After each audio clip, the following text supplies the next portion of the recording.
कर दिया है कि जो रो होता है वो r इंटू ए अपॉन एल के बराबर होता है। अब अगर हमें इसकी एसआई यूनिट निकालनी है तो हम कैसे निकालेंगे? तो हमें पता है जो r की एसआई यूनिट होती है वो ओम होती है ओमेगा, a की एसआई यूनिट होती है मीटर स्क्वायर और l की एसआई यूनिट होती है मीटर।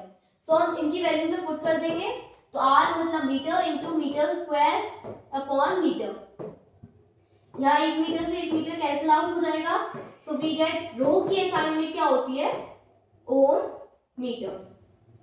तो इस तरह से हमारी जो रो की एसआई यूनिट होती है वो भी हमने प्रूफ कर दिया है।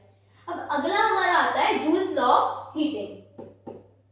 तो जूल्स लॉ ऑफ हीटिंग हमें क्या देता है कि H is equals to I square into I into T, where I is current, H is heat, R is resistance and T is time.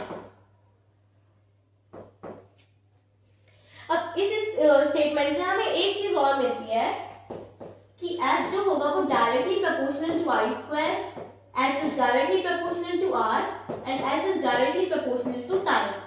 जैसे जैसे हीट बढ़ेगी वैसे वैसे I बढ़ेगा, या फिर जैसे जैसे I बढ़ेगा वैसे वैसे हीट बढ़ेगी।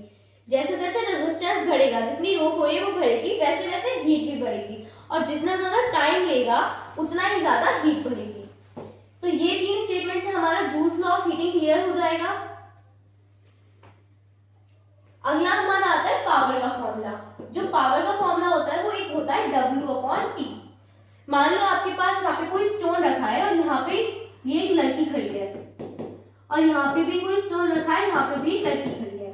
अब ये लड़की इस स्टोन को धक्का मार रही है 10 मिनट में, ठीक है? कितना अप डाउन और कितना दूर तक ले गई? मान लो 10 मिनट में वो ले गई 10 मीटर तक, और ये लड़की लेके गई है 11 मिनट में 9 मीटर तक। तो इसमें क्या हो गया? इस लड़की की जो पावर है वो ज्यादा है और इसकी जो पावर है वो कम है। तो यहीं से हमारा फॉर्मूला डिराइव होगा कि जैसे जैसे टाइम बढ़ेगा, जितना ज्यादा कोई टाइम ले रहा है उतनी उसकी पावर कम होगी, और जितना ज्यादा वो वर्क डन करेगा, जितना ज्यादा वर्क डन बढ़ेगा उतनी उसकी पावर बढ़ेगी। तो हमारा यहाँ पे पावर का फॉर्मूला भी डिराइव हो जाता है। और पावर का फॉर्मूला होता है V²/R, जो कि हम डिराइव कर सकते हैं, और इसका फॉर्मूला होता है V/I। तो ये पावर के 3 फॉर्मूले होते हैं। हैंस हमारा पूरे चैप्टर के सारे फॉर्मूले क्लियर हो जाते हैं।